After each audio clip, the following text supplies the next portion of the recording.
Office space cleaning costs are often overlooked when tenants are looking to lease a new space. This can be an expensive mistake.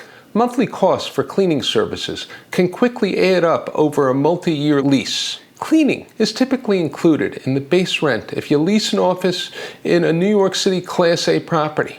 Your space will be vacuumed and dusted, and the trash will be removed several times weekly. If you have the budget and don't want to hire a third-party cleaning service and don't want to clean your space yourself, you should consider a Class A building. If you lease an office in a Class B or Class C building, cleaning your office is not included. You can either have your team clean, which typically consists of vacuuming, dusting, and taking out the garbage, or hire a cleaning service active in the building. Roughly speaking, office space cleaning can cost $2 per square foot per year for having your office cleaned a few times per week.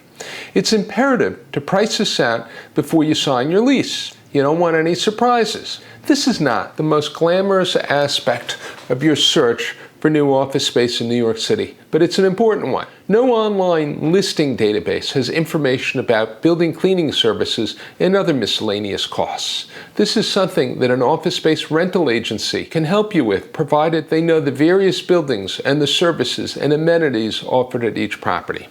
If you're searching for commercial real estate in New York City and have questions about the services and amenities in various buildings, feel free to reach out to me. Remember to hit the subscribe button if you found this content useful. Until the next time. If you found this content interesting or helpful, I'd be happy if you subscribe to my YouTube channel. You can always find me on Twitter. My Twitter handle is @Metro Manhattan. Until the next time.